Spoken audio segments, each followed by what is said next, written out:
Breaking news Metro TV, kandidat Presiden Amerika Serikat dari Partai Demokrat Joe Biden resmi sebagai Presiden terpilih Amerika Serikat yang ke-46. Setelah pertarungan panjang, Biden akhirnya keluar sebagai pemenang dalam pemilu Presiden 2020 mengalahkan petahana Donald Trump. Setelah dinyatakan unggul di negara bagian Pennsylvania, Biden telah mengantongi lebih dari 270 suara Electoral College. Dalam sistem pemilu Amerika Serikat, kandidat yang mengantongi suara Electoral College minimal 270 suara bisa dinyatakan sebagai pemenang.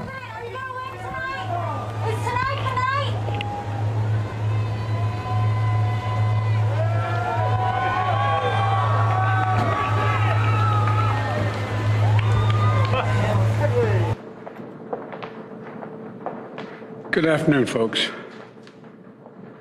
Senator Harris and I just completed briefings on both COVID and the economic crisis facing this nation. And we're reminded again of the severity of this pandemic. Cases are on the rise nationwide, and we're nearing 240,000 deaths due to COVID. Untuk mengetahui perkembangan terbaru pemilu Amerika Serikat terkait kemenangan Joe Biden, kita terhubung dengan jurnalis VOA Virginia Gunawan di Delaware, Amerika Serikat. Virginia, bagaimana hasil penghitungan suara akhir hingga saat ini? Apakah ada perkembangan dan tentunya Joe Biden saat ini unggul dan baru saja dinyatakan sebagai presiden terbaru Amerika Serikat? Virginia. Ya, Reza dan pemirsa Metro TV, seperti tadi yang sudah Reza sampaikan bahwa Joe Biden telah mengantongi 273 electoral votes atau suara elektoral. Yang terakhir dari Pennsylvania mendapatkan 20 suara elektoral dan itu membuat ia menjadi presiden ke-46 Amerika Serikat. Saat ini saya sedang berada di kamp pemenangan Joe Biden di Wilmington, Delaware. Kalau Anda lihat di belakang saya, orang-orang sudah mulai berkumpul. Dan ini mereka adalah pendukung Joe Biden. Beberapa dari mereka sudah berkumpul sejak pukul 11 siang atau sekitar 1-2 jam yang lalu sekitar 30 menit yang lalu ketika beberapa news outlet atau kantor berita sudah menyampaikan hasil proyeksi kemenangan Joe Biden. Tapi mereka sangat berhati-hati untuk mendeklarasikan kemenangan mereka. Baru setelah 30 menit kemudian mereka mulai lebih ekspresif. Mereka sangat berhati-hati karena khawatir bahwa kemenangan kali ini tidak bisa secara maksimal disampaikan seperti yang kemenangan-kemenangan sebelumnya. Tadi kami juga sempat melihat beberapa orang menangis dan beberapa orang juga membawa sign begitu ya, spanduk atau tulisan-tulisan yang mengatakan terima kasih Joe Biden, thank you Joe. Dan kami belum tahu apakah mereka, para pendukung Joe Biden ini akan bisa masuk ke dalam lokasi tempat di mana pidato Joe Biden akan berlangsung nanti.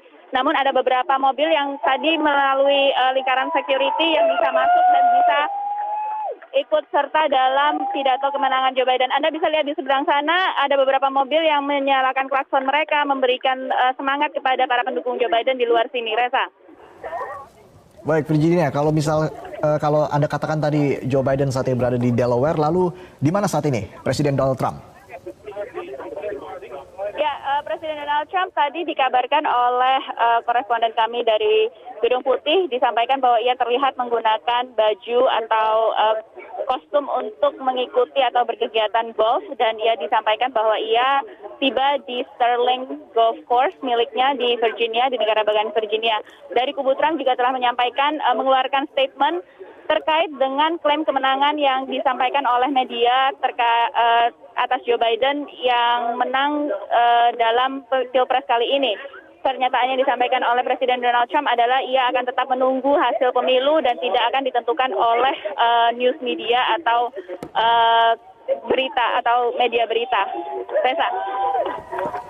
Ya Virginia, sebenarnya menurut pantauan Anda tentunya dengan persaingan selama 4 hari terakhir ini, apa yang menjadi kunci sukses Joe Biden bisa merebut perolehan suara di negara-negara bagian yang merupakan lumbung suara dari Partai Republik?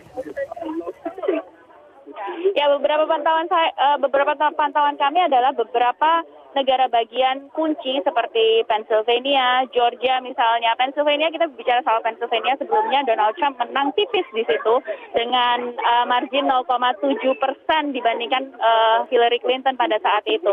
Nah, kali ini kubu kampanye Joe Biden benar-benar gencar turun ke Philadelphia, lalu juga ke beberapa daerah di Pennsylvania. Kita juga tahu bahwa Joe Biden adalah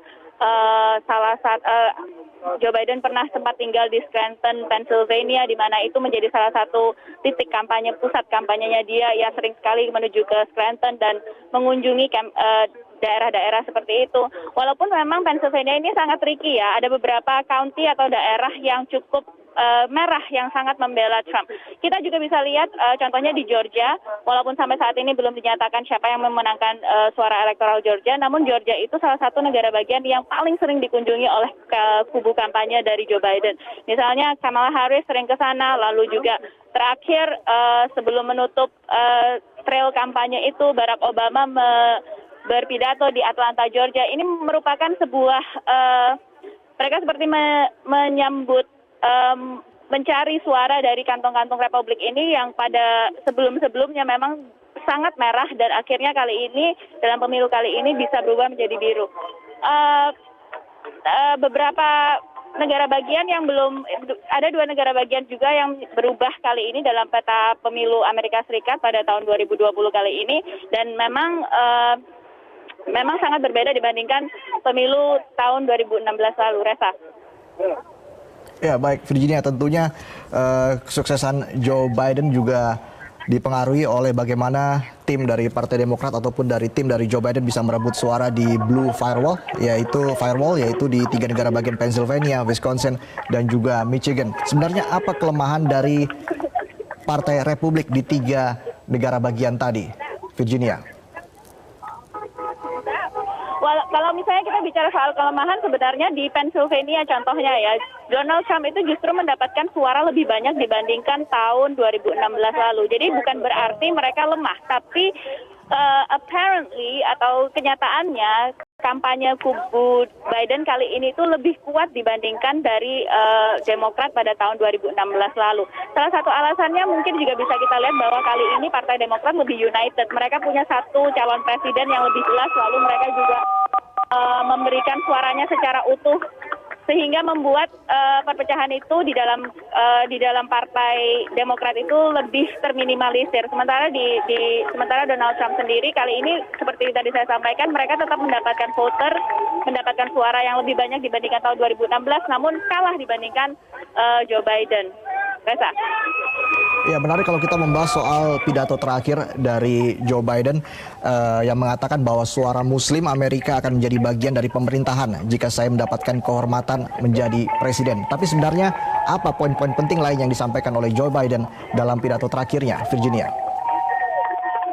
Ya, kalau kita bicara soal Joe Biden dan kampanyenya dan pendukungnya sendiri dari tadi men-chant atau menyuarakan bahwa this is United States of America, bukan Divided States of America, yang ini adalah negara kesatuan, unity, persatuan. Itu juga yang selalu dibawa oleh Joe Biden, yang menyatakan bahwa ia akan menjadi presiden bukan hanya bagi pendukungnya, bukan hanya bagi pendukung Partai Republik, tapi juga bagi seluruh warga Amerika Serikat. Ada 2 hal penting selain unity tadi, juga ada platform terkait dengan pandemi COVID-19. Kami sempat berbincang dengan beberapa orang dan mereka sangat concern dengan bagaimana Presiden Donald Trump saat ini menangani pandemi COVID-19, dan mereka berharap Joe Biden bisa menggunakan, bisa lebih bisa mendekati para ilmuwan, menggunakan pendekatan-pendekatan yang lebih saintifik untuk menangani pandemi COVID-19. Reza.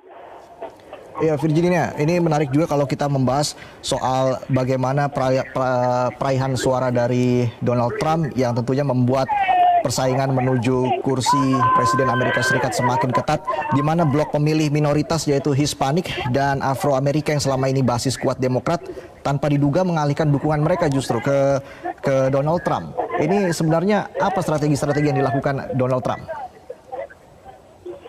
Strategi Donald Trump yang selama ini kita perhatikan ya, kalau misalnya kita lihat Hispaniknya dari mana dulu? Kebanyakan pendukung Donald Trump adalah Hispanic, Cuban Hispanic, yang mana mereka itu punya latar belakang atau punya luka sejarah dengan komunisme, dengan sosialisme, terutama di negara-negara Latin Amerika. Ini yang membuat mereka sangat spesifik dengan pesan yang disampaikan oleh Donald Trump terkait misalnya dia tidak ingin membuat Amerika menjadi negara sosialis seperti apa yang dia wacanakan dengan platform yang dibawa oleh Joe Biden. Walaupun kita tahu bahwa Joe Biden itu membawa platform yang sangat moderat untuk Partai Demokrat. Namun dengan pesan yang sangat spesifik itu dan menyasar pada kubu tertentu, maka ia bisa menang kantong suara Florida, di mana di negara bagian Florida itu punya banyak sekali imigran ataupun keturunan imigran dari negara-negara Kuba dan negara-negara Latin Amerika yang punya latar belakang atau luka sejarah komunisme dan sosialis. Reza. Baik, Virginia, kami juga nanti akan berbincang lagi bersama Anda di Breaking News Metro TV. Tapi kita jeda dulu pemirsa, Breaking News akan kembali sesaat lagi.